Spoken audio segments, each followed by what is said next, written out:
Welcome back. Today on Let's Talk About It, we're asking the big question. So big. Do I need an MSP? So Shawn, can you define what is an MSP?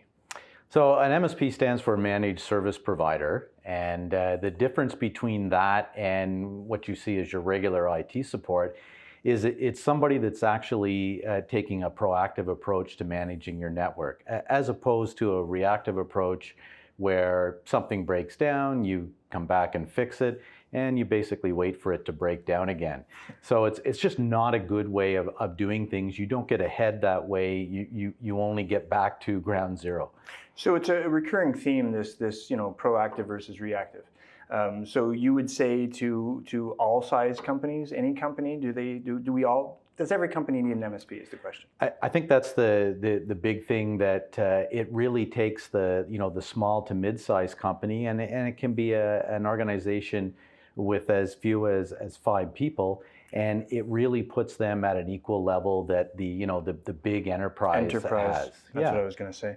So what is it that they would maybe do different than what do we call them? The one-man shows, the standalone kind of IT, the computer nerd, let's say. Right. I know you love that term.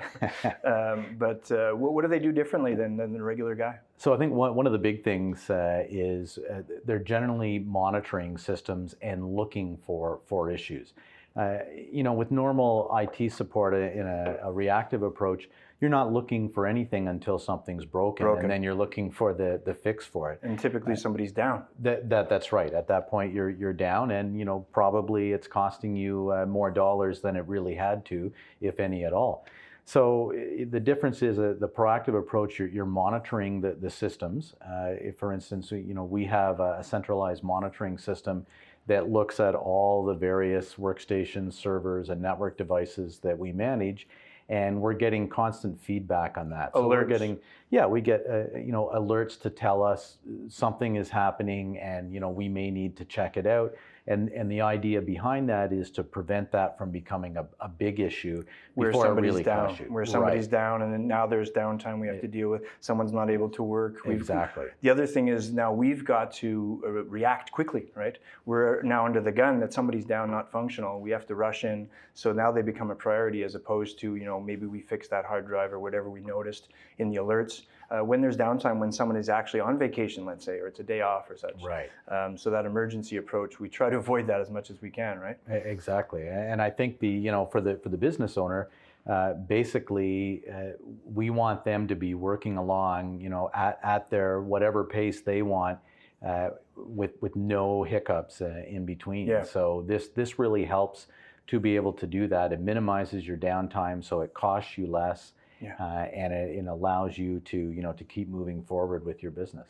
So if we were to hire an MSP, would that be a lot more expensive than a regular IT person? Or I think a lot of people think that, but really it's money that is well spent, and it's not the case. It's a very reasonable cost. But it's money very well spent, because it's money spent proactively and instead of reactively. The other thing you get with that is the managed service provider gets to see a lot of your network on a more often basis. Yeah.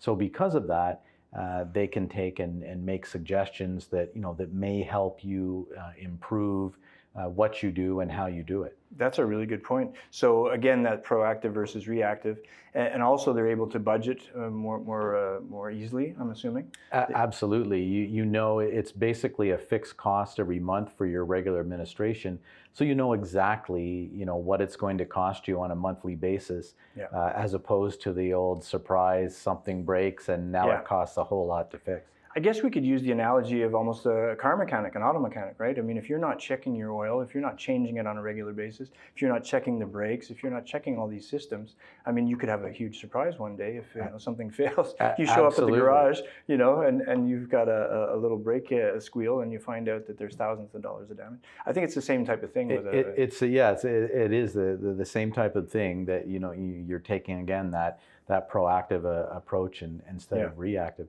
And it really, a lot of things happen. I mean, just to give an example, Windows updates, for instance, on whatever server, workstation, what have you. Sometimes they will automate and run completely fine and, Other times they don't. take care of themselves. Other times they don't. But the time to know about that is now and not tomorrow when it something actually happens. crashes or when a new security hack or something comes out. So same kind of thing. That would be one part of it where those are being run on a regular basis and managed, so they're validated that they have been run. And let's clarify, the managed aspect is really just IT guys watching what's going on, right? They're checking alerts, they're following up, they're doing it maybe sometimes twice a day. They're watching your network, they're watching what's happening. That's right. I mean, we see lots of different alerts over the course of a day, and we manage those, what needs to be acted on, what needs to be just noted. So that's kind of a constant, ongoing process. Yeah. I heard you mention a couple of times the monitoring aspect. I think we did another show on that about RMM, which would be the remote monitoring and management. Right. Another huge service that we try to implement as much as we can. They go hand in hand with the management, the managed service provider. Usually we'll use these type of tools to monitor stuff and watch. So that's quite important. Is there anything else you can think of that would be really important that the business owners out there understand and know that why they would need one of us versus? I think the big thing is everyone should at least check out what managed services consult is. with one. That's right, and find out the cost of it and what it would give you. It's really inexpensive, but gives you so much more than just your standard reactive IT support. That's right. Most of our clients, we're really seeing, or at least seeing, their network on a daily basis, as opposed to only when something goes wrong. That's right. So we can offer a lot more insight to what they do and how they do it than if you only see it periodically. Yeah, good point. Well, there you have it. Hopefully this has been helpful to you, and you understand now a little bit more about what an MSP does.